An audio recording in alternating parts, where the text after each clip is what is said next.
छत्तीसगढ़ में अगले महीने की पहली तारीख को विधानसभा का विशेष सत्र बुलाया गया है, जिसमें आदिवासी आरक्षण की कटौती के बाद राज्य सरकार विधानसभा में आरक्षण को लेकर प्रस्ताव ला सकती है। और इससे पहले 24 नवंबर को विशेष कैबिनेट की बैठक बुलाई गई है और इस बैठक में विशेष सत्र को लेकर कई अहम निर्णय लिए जा सकते हैं। साथ ही कई प्रस्तावों को कैबिनेट में मंजूरी भी दी जा सकती है।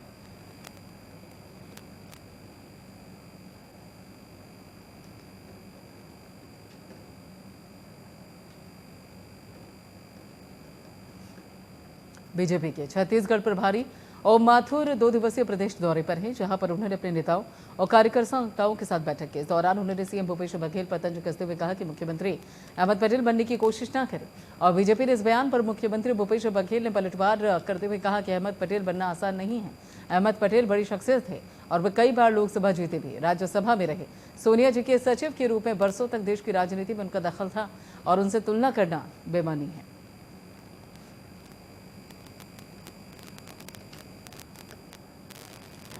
घड़ी उनके मतलब वो लोकसभा कई बार जीते, कई बार राज्यसभा रहे।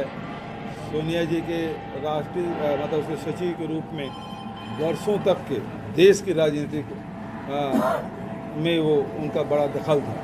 तो अहमद पटेल बनना आसान काम नहीं है।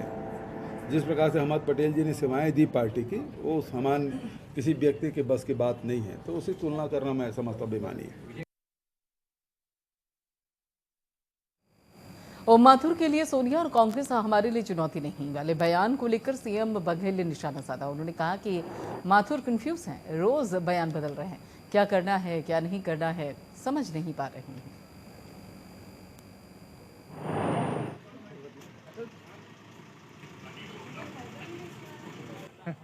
रोज बयान बदल रहे हैं। पहला बयान की चुनौती नहीं है, दूसरे दिन कहते हैं कि मंत्रिमंडल और विधायकों को टारगेट करना है। युद्ध, आज जो बयान पढ़ा है तो युद्ध स्तर पर लड़ाई करना है। तो इसका मतलब ये है कि ओम माथुर कंफ्यूज्ड हो गए। उसको क्या करना है क्या नहीं करना उसको समझ नहीं आ रहा है।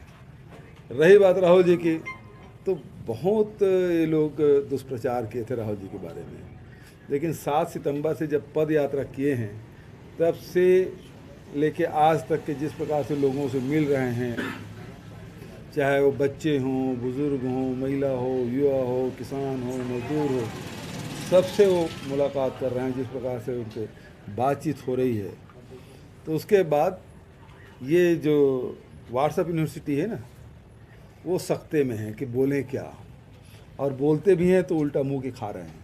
तो राहुल गांधी जी अब इनके पहुंच के बाहर हो गए हैं। अच्छा साहब, इस बात ये है कि वो हंटर चलाने से भी काम नहीं चला, अब कान खींचने की बात है। मतलब ये है कि जो उदंड हो जाते हैं बच्चे, जब बात नहीं मानते तब कान खींचा जाता है। तो ये या तो ये दिल्ली वालों से सध नहीं रहे, दिल्ली वाले कोई सुन नहीं रहे, या उनसे कुछ संभल नहीं रहा। तभी इस प्रकार से दंड देने की बात क्यों करते हैं? जब ये स्थिति संभलता नहीं तब दंड देने की बात करते हैं। राज्य शासन और कलेक्टर के निर्देशानुसार ग्राम पंचायत बाबा मोहतरा में जन चौपाल शिविर का आयोजन किया गया। नायब तहसीलदार रोशन साहू ने जानकारी देते हुए बताया कि ओम नागरिकों की समस्याओं का मौके पर ही निस्तारण करने के उद्देश्य से जन चौपाल शिविर का आयोजन किया गया है, जिसमें मांग, शिकायतों और समस्याओं से संबंधित कुल मिलाकर 101 आवेदन प्राप्त हुए, जिसमें से 40 आवेदनों का मौके पर ही निराकरण किया गया है। तो शिविर में राजस्व विभाग द्वारा किसानों को किसान किताब का भी वितरण किया गया।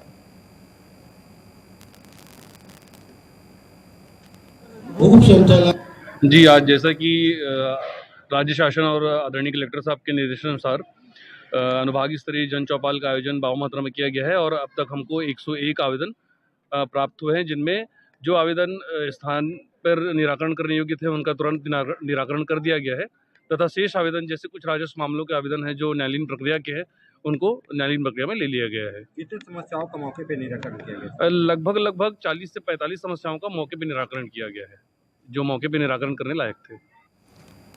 मुख्यमंत्री भूपेश बघेल भेंट मुलाकात कार्यक्रम के तहत राजनांदगांव विधानसभा पहुंचे और इस दौरान सीएम बघेल ने जिलेवासियों को विकास की कई बड़ी सौगातें भी दी हैं। मुख्यमंत्री भूपेश बघेल मीडिया से चर्चा करते हुए कहा कि लोगों की बहुत सारी डिमांड थी और इस दौरान सीएम बघेल ने राजनांदगांव शहर के लिए मेडिकल कॉलेज सहित करोड़ों रुपए की सौगात दी और सिंचाई के विषयों पर भी किसानों से चर्चा की गई है।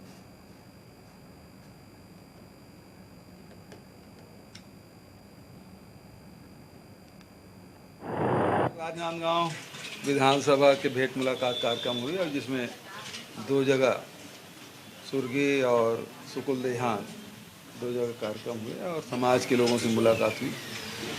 बहुत सारे डिमांड भी लोगों ने किए थे, उसकी भी घोषणा मैंने की। नांदगांव शहर के लिए करीब 7 करोड़ रुपया और उसके बाद मेडिकल कॉलेज के लिए भी कुछ घोषणाएँ और उसके बाद सुकुल देहान और सुर्गी में सिंचाई के बारे में भी चर्चा हुई और स्वामी आत्मानंद नगरी इसको भी डिमांड थी। और सबसे बड़ी बात, अच्छी बात यह है कि मैंने पैरादान की जो अपील की थी लोगों ने सर स्वीकार किया और दोनों जगह करीब 100 गाड़ी ट्रैक्टर में पैरा लेकर आए थे और पैरादान किया। भानुप्रतापपुर विधानसभा उपचुनाव में आदिवासी समाज का आरक्षण को लेकर विरोध प्रदर्शन उग्र रूप ले रहा है और इसी के तहत उद्योग और आबकारी मंत्री कवासी लखमा को बोगर गांव में जनसभा के दौरान जमकर विरोध किया गया। ग्राम पंचायत बोगर के सरपंच ज्ञान सिंह गौड़ ने जनसभा के बीच में कहा कि जो आदिवासी नेता आदिवासी हित के बारे में नहीं सोचता उसे नेता कहलाने का अधिकार नहीं है और वो आदिवासी भी नहीं हो सकता। इस दौरान सरपंच ने भूपेश सरकार के खिलाफ नारेबाजी भी की।